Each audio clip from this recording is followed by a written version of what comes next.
Everyone says Five Nights at Freddy's 4 is the weirdest FNAF game, and they're right. But all that pixelated weirdness actually blinds people to the real insanity taking place below the surface, in the evil, giant, Sister Location bunker. I'm T-Dreads, and I am so deep in the FNAF trenches that it has replaced my actual job. So, since I have the genius intellect to solve this, I will. Today, we're diving into the true purpose of 1. Circus Baby's Pizza World, and 2. Circus Baby's Entertainment and Rental, because these two locations have a meaning that has long gone overlooked by the FNAF community. By answering one question about these two establishments, we can answer a lot of things about the wider FNAF lore. This is that question.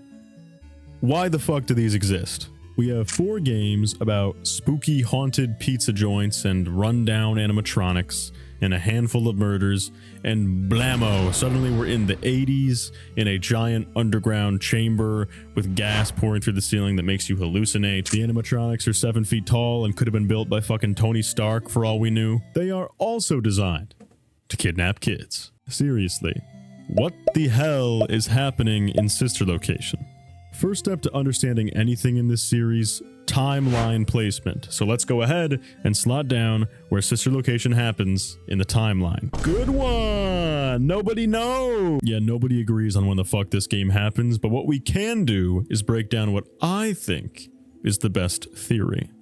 A theory presented by the one and only Unwithered Sigma. His video argues that Circus Baby's Pizza World, not Circus Baby's Entertainment and Rental, opened before the MCI in 1985. Stop. I know a lot of you just threw a brick at the television, but let me persuade you to the ways of the truth. Although he doesn't go super in-depth about it, Unwithered mentions that Mr. Afton goes by Mr. Afton in the opening cutscene of Five Nights at Freddy's Sister Location when he's pitching Circus Baby to the board of directors at the Circus Baby's restaurant. With all due respect, those aren't the design choices we were curious about, Mr. Afton. He is clearly still a public figure who is making children's restaurants and designing attractions. The problem is this. In 1987, in FNAF 2, William Afton goes undercover as a guard to be able to work at a Freddy Fazbear's Pizzeria. Now that being said, no new system is without its kinks. You're only the second guard to work at that location. If William Afton is using an alias just 2 years after Freddy's heyday in 1985, clearly something has gone wrong with his reputation. And I wouldn't use the argument that he still goes by William Afton when he's working as a night guard here, because Phone Guy doesn't seem to know that this night guard was the owner of the original restaurant. We're going to try to contact the original restaurant owner. I think the name of the place was Fredbear's Family Diner or something like that. It was closed for years, though. I doubt we'll be able to track anybody down. So this means that since he is going by William Afton to the board of directors, that the bunker and all the fun times were designed before the missing children's incident even happens. Before William Afton kills those 5 kids with his hands, he builds a giant series of murder robots capable of killing children. Now, this makes no sense. If you have equipment that is so amazing and so able to just do this for you, why go back to your bare hands? Love of the game? Probably not. I think that by designing robots to kill children for him, William Afton was not reacting to police suspicion about the MCI. He was preparing for it. Circus Baby's Pizza World, the restaurant open for 1 day, was not just to kidnap a child to experiment on for Remnant. He has the rental service to do that. It's part of a much larger plan. A plan that is William Afton's most genius one in the entire series. Let me explain. Here is the genius of it. Circus Baby, how does it kill people? A giant claw shoots out of its stomach when no one else is around. It hides you inside of its animatronic suit. There's no blood, no body, no witnesses. For all intents and purposes, any child kidnapped by Circus Baby would be reported as a missing child. And while this child goes missing at a pizza joint in 1985, William Afton is out there on opening day. He's shaking hands, he's greeting customers, and a child goes missing. So what happens now? Well, weeks or months later, when 5 more children go missing at another children's pizzeria, it'll be linked to the same criminal with the same MO. The same criminal who can't be William Afton because he was present and accounted for by the dozens of customers he was interacting with. This is why he was ignoring Elizabeth. Daddy isn't watching. William Afton clearly doesn't want her to be the one that's kidnapped, and I'll elaborate on that later. But if that's the case, what's more important than keeping an eye on her? Well, maintaining his public image. He wants to make sure he's around a bunch of people, paying attention to a bunch of customers, so that when the police come knocking, they don't suspect William for anything, because he was accounted for all night. This entire operation, opening Circus Babies for one day, the reason he did it was to 1, gather kids to experiment on, and 2, clear his own name for the MCI he was about to commit. If you still don't see that timeline adding up, look at the FNAF 3 phone calls. The phone guy tapes that are recovered mention that a spring lock failure happened at a sister location. After this spring lock failure, though, the sister location is able to send a ton of inappropriate suits to Freddy's on short notice. Until replacements arrive, you will be expected to wear the temporary costumes provided to you. Keep in mind that they were found on very short notice, so questions about appropriateness/relevance should be deflected. Why would it be able to send all those suits on such short notice? Because the restaurant is already closed. What phone guy call do we get after the one talking about the incident at the sister location? The one saying that the spring Bonnie suit was moved. There you go. Circus Baby kills Elizabeth in 1985 on the opening day of Circus Baby's Pizza World. And then William Afton goes and commits the rest of the murders in the springlock suit. These events happen days or weeks apart from each other. It would have been a perfect plan if not for Elizabeth. There's a reason William doesn't want her to get killed, and it's not because he's the best father in the world. But we'll get into that later. Also, like this video, because then the algorithm will show this video to people and I'll get money. Now that we've discussed all of the bullshittery regarding Circus Baby's Pizza World, we can delve into what's actually in the game, and that's Circus Baby's entertainment and rental. Now, Michael is tasked to go down here to this rental service bunker to put his sister back together. And before he does that, he needs to navigate a series of challenges involving the Funtime animatronics. These are Circus Baby, Ballora, Funtime Freddy, and Funtime Foxy. And there is something very off about them. They are drastically different in ability and design from any animatronic that we've seen before. And I believe there is a reason for these design differences. Something I always found odd about the Sister Location gang was that they are particularly susceptible to controlled shocks. They hate them. They make them vengeful and angry towards William. And I'm thinking, why would these robots particularly be so susceptible to electricity? There are a couple of reasons the fans have come up with. One is that we know that Remnant, part of the substance that at least like partially powers the Funtimes, is aggravated at high temperatures. So it's possible that the children's souls, when exposed to these electric shocks, are being overwhelmed. That's one possibility. The other one is a callback to an Easter egg Scott put in Five Nights at Freddy's 1, that being a segment of Autobiography of a Yogi. Part of this book relates to overlaying sensory information onto metal, kind of making like a human nervous system on metal, so to speak. So that could be what William's doing here. He could be trying to make an animatronic susceptible to pain, make an animatronic have a human nervous system. The question is why?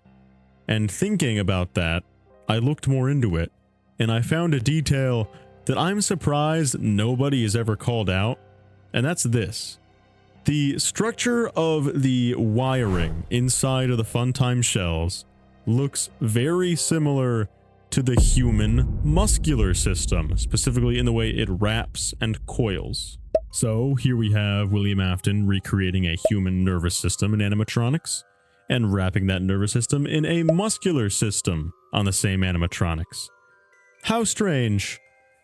What reason could William Afton possibly have for wanting an animatronic to be able to experience human sensations? I sure wonder. Let's file that away in our list of things involved in these experiments. The first thing involved is going out and kidnapping a child. The second thing involved is having robots that act kind of like humans, with a human nervous and human muscular system, or at least systems that are very similar to the human ones. And our third factor in these experiments are giant underground evil experiment rooms with hallucinogenic gas coming through the ceiling monitored on CC. We find this out in the private room ending, and it's in this private room where we also discover William Afton's motive for everything I've been talking about. By entering 1983 on a keypad next to the FNAF 4 Psychic Friend Fredbear plush, you can see the FNAF 4 experiment rooms. Now, this bunker is all one establishment. This, and this is all designed in some way to help put back together William Afton's son, the crying child. That is the purpose of Sister Location. Everything down here is meant to recreate the crying child's death and possession. Think about it. There's something very off about the crying child's possession. He is broken and shattered. In FNAF World, we have to go and collect his memories and assemble them.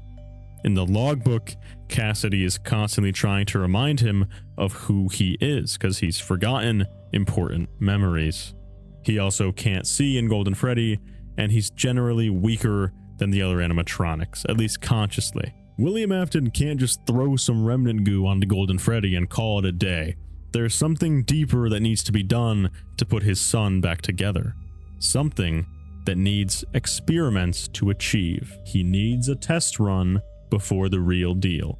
And that is what this bunker is for. A giant underground experimental lab to test soul reconstruction. And the two most important factors in soul reconstruction are the underground experiment rooms and the scooper. We'll start with the underground experiment rooms and how those relate to recreating a soul and call back to the crying child. And to present that information, allow me to bring on Fredden.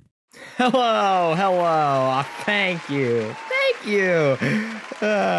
Okay, stop it. Let's answer the important topic at hand. What are the nightmare chambers? Well, my TD Freddle, in Night 2 of Sister Location, you have the dreaded breaker room section. And while most of you were trying to survive that overgrown helpy over there, you may have not have noticed the map right in front of you on the breaker room panel. This is a layout of Circus Baby's entertainment and rentals. Clearly, it has to be. It has the control room, circus gallery, observation 1, observation 2, Funtime auditor. What's observation 1 and 2? Well, if you look at the layout of these sections of the map, something might click. These look just like the map of the FNAF 4 bedroom, plush trap hallway, and strangely enough, the Afton household and Fredbear's family diner. And while this discovery alone is strange, it gets even weirder when you get to the fake ending of the game. In Sister Location's fake ending, you have to survive Ennard in the private room, but pay no mind to that because in front of you is a number pad,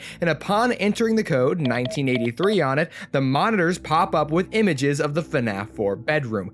Clearly something is going on. Combine these monitors with the observation names of the locations on the map, and it all builds up to this private room being used to observe something, and we wouldn't know what until 7 whole years later in the story Didophobia.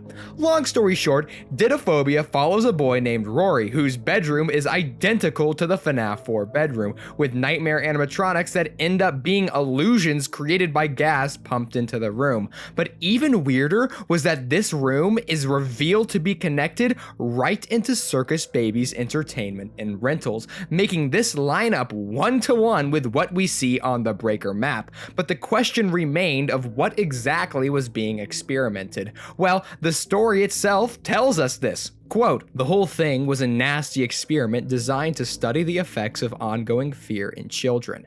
Whoever was behind the experiment wanted to see what happened if a child faced the same horrors night after night after night with no real life during the day to balance the awfulness of the nightmares," directly telling us that these breaker room observations are actually nightmare chambers. But what's the purpose? This clearly has to be Afton doing this, right? It's his bunker. His own house is one of the observations. And that's exactly it. These chambers are clearly recreating something, and that something was answered in the private room. Remember the pin to even see these observations? 1983, the same year as the death of the crying child, a child who we know experienced nothing but fear and torment leading up to his death, just like what was trying to be recreated in Rory. Now let me hand the mic back to T-Dreads. Oh, by the way, check out Fredden on YouTube. That's right. These are quite literally fear chambers.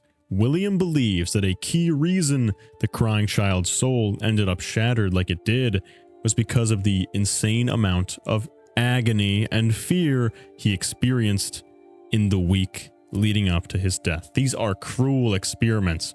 William kidnaps a child, tortures them for at least a week, and then murders them, having their soul go into one of the Funtime animatronics, or the scooper, as I'll get into in just a second. The fear is a catalyst for the shattering, William believes. But there's still a problem in his experiment. He's made a kid experience great amounts of fear leading up to their death, and he's gotten them to possess an animatronic, but they're not shattered yet. He needs some way to shatter these souls, to divide them, to make them weak. He needs to make their possession scalable. Let me ask you something. What does the scooper actually do? Well, the scooper is capable of ripping out an animatronic endoskeleton. Let's say that this endoskeleton has a soul attached to it. So if we take the whole endo and we melt it down into remnant, we now have a pot of soul, one complete soul inside of this fucking cauldron or whatever he puts the remnant in. However, there is a crucial detail, my friend, and that is that trace amounts of remnant are left on the scooper at all times. And we know that all of the Sister Location animatronics have been scooped multiple times. This can only mean one thing. William Afton takes a possessed child endo soul thingy, melts it down, and shatters it across multiple animatronics. He is recreating being broken and needing to be put back together in a controlled environment. And as if everything I've said so far is not enough to convince you of this, what does Michael get sent to Sister Location to do?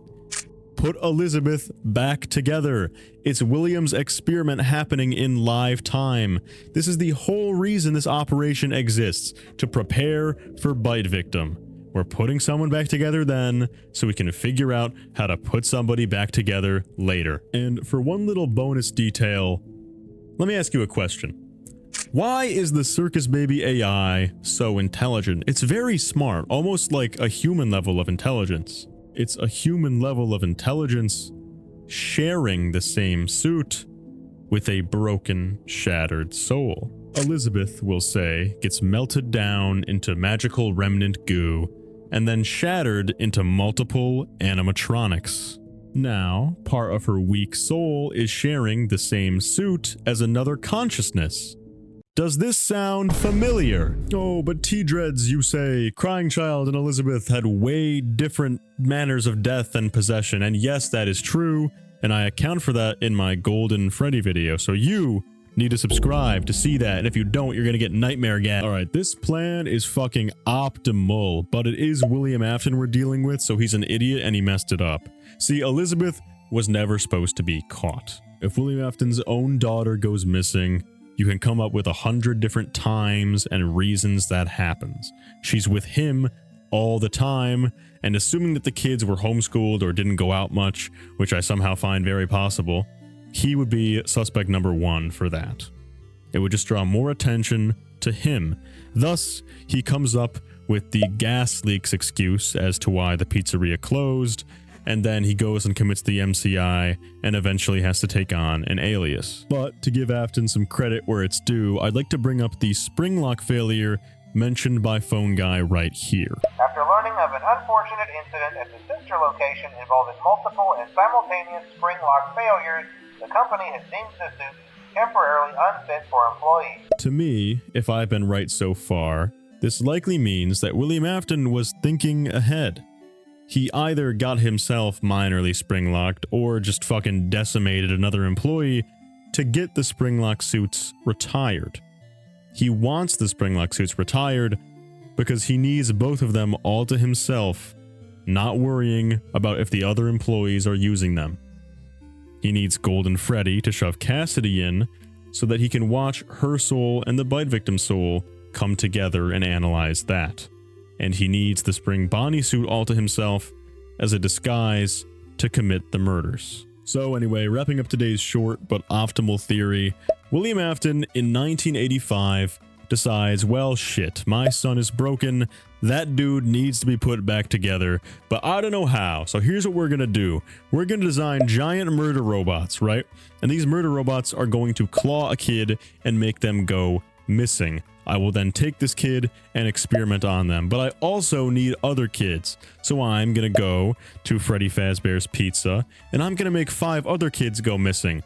But in order to test these things, I need to be good. If the police suspect me, I'm cooked. How am I gonna be a scientist if I'm in jail? So I'm gonna clear myself of suspicion by going around parading and shaking hands all day while the first kid goes missing. Then, when other kids disappear, seemingly from a criminal with the same MO, so the same criminal, the police won't think it's me because I was present and accounted for by dozens of people. Cool, now I have my awesome dead kid, gonna go down to the bunker, start operating on it. Step number 1, right? I guess we'll try binding them to robot suits, seeing how that goes. Needs to be good.